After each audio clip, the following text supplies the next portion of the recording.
आखिरकार है ही क्या ईटीएफ, म्यूचुअल फंड और स्टॉक्स, और तीनों कैसे डिफरेंट और इनमें क्या मेजर डिफरेंट है और आपके लिए कौन से बेस्ट रहेंगे अगर आप अपनी इन्वेस्टमेंट जर्नी स्टार्ट करना चाहते हैं।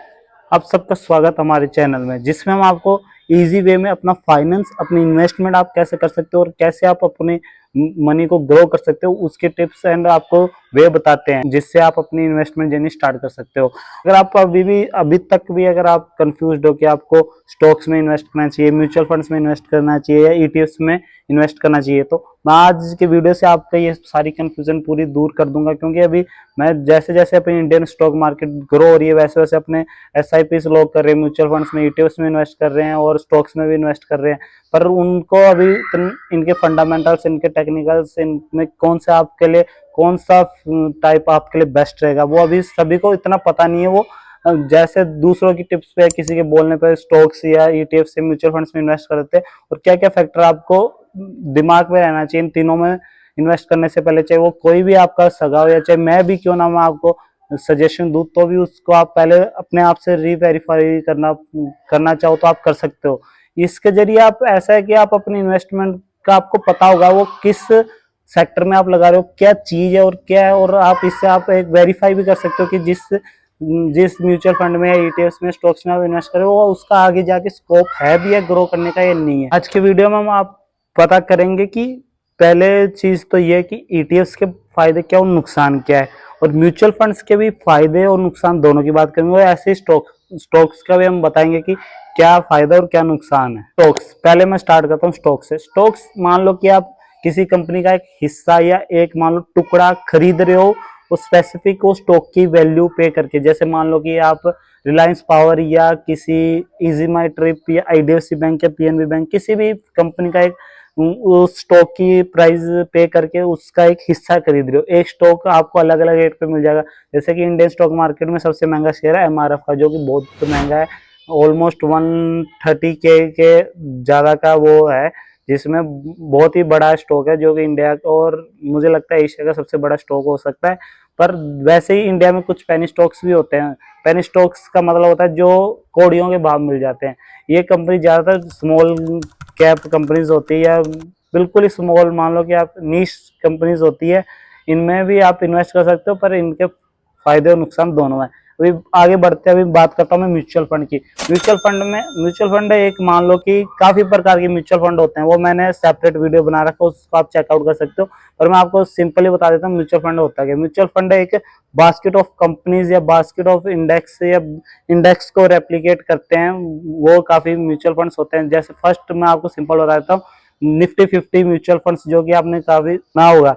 म्यूचुअल फंड्स में जो, मान लो कि जैसे निफ्टी 50 का, इसमें ये जो निफ्टी 50 वाले म्यूचुअल फंड्स होते हैं, ये डायरेक्ट इन निफ्टी 50 की टॉप 50 कंपनीज में इन्वेस्ट कर देती है। और जैसे जैसे वो निफ्टी 50 ग्रो होती है वैसे वैसे वो म्यूचुअल फंड की भी वैल्यू ग्रो होती है। और ये अलग अलग, और इनमें भी कई चीजें, प्रोज एंड कॉन्स दोनों आपको देखना है म्यूचुअल फंड्स में इन्वेस्ट करके। सेम ही निफ्टी 50 के इंडेक्स के म्यूचुअल फंड्स भी डिफरेंट टाइप के होते हैं, वो भी आपको देखना पड़ेगा। ETFs भी एक, मान लो कि बास्केट ऑफ कंपनीज का ही होता है, जैसे कि म्यूचुअल फंड्स होता है, ये भी ETFs निफ्टी 50 के हो सकते हैं, सेंसेक्स के हो सकते हैं, गोल्ड के भी होते हैं, किसी टॉप फार्मा कंपनीज के भी हो सकते हैं।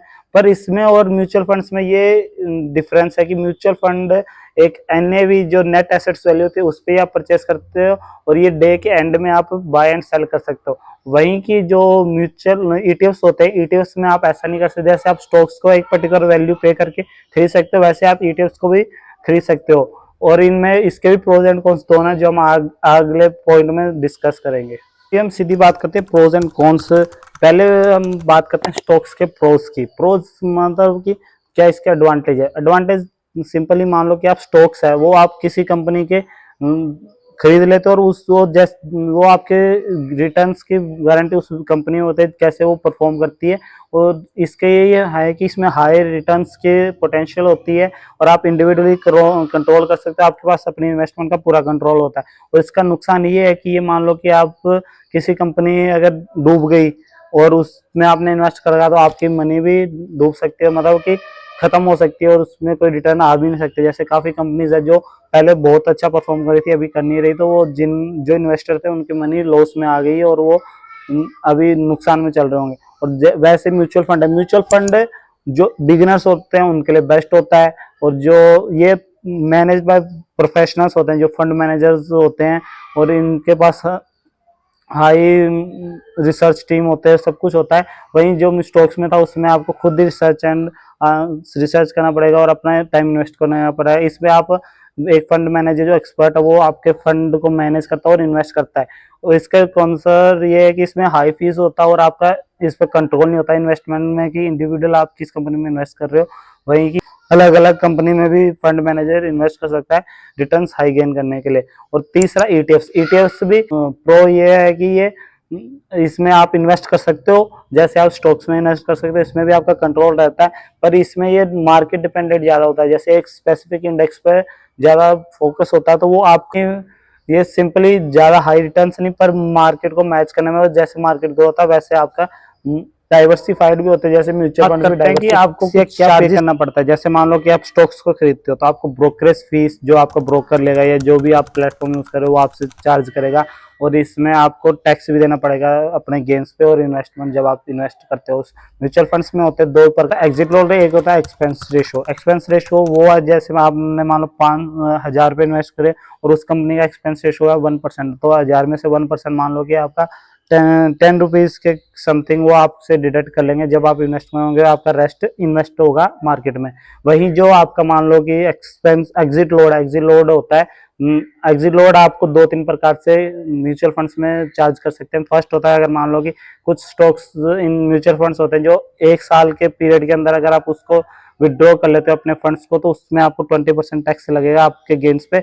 और वहीं 1 साल के बाद में 3 साल के बाद में आप एग्जिट लोड कम हो जाता है जो 4 से 1% आ जाता है, जिसमें आपको बाद में अपने गेन्स पे कुछ चार टैक्स देना पड़ेगा। पर जो एग्जिट लोड है वो डिक्रीज हो जाएगा। मान लो आप अगर 1 ईयर के पहले अगर आप अपना इन्वेस्टमेंट निकाल लेते हो तो आपको मान लो एज्यूम करो 4% एग्जिट लोड लग रहा था, वही 1 साल के बाद में आपको 1% ही लगेगा। तो यहाँ आपके चार्जेस मैटर करते हैं।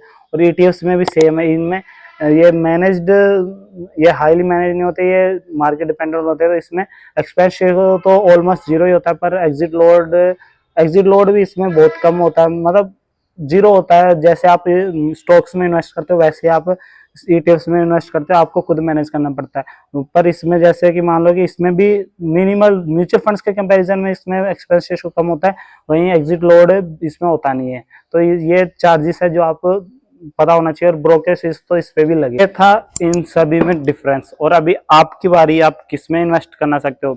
अगर आप स्टॉक्स में इन्वेस्ट करना चाहते हो तो आप अगर मान लो आपको रिसर्च अच्छी लगती है और आप अपने कंपनी के नॉलेज लेना चाहते हो और आप अपने पोटेंशियल ज्यादा गेन करना चाहते हो तो आप रिसर्च करके स्टॉक्स में इन्वेस्ट कर सकते हो, आपके लिए बेस्ट रहेगा।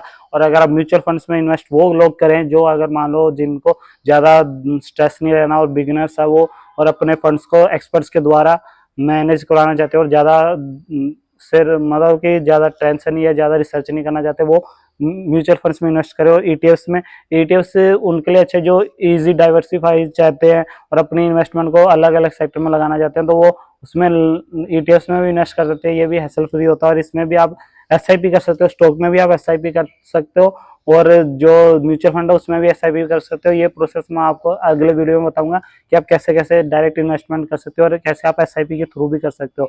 और अगर आपको ये वीडियो अच्छा लगा हो तो लाइक करना ना भूले, शेयर करें, और अपने जो भी राय, जो भी क्वेश्चंस आपके दिमाग में रह गए वो मुझे कमेंट में बताएं, जिससे मैं आपके अगले आगे के क्वेश्चंस को आंसर कर सकता हूँ और आपको अच्छा फीडबैक दे सकूँ। आप मुझे सीधा इंस्टा पे डीएम कर सकते हो, जो कि हमारे अकाउंट की बायो में मेंशन है, उस पर आप डीएम करके मुझसे पूछ सकते हो।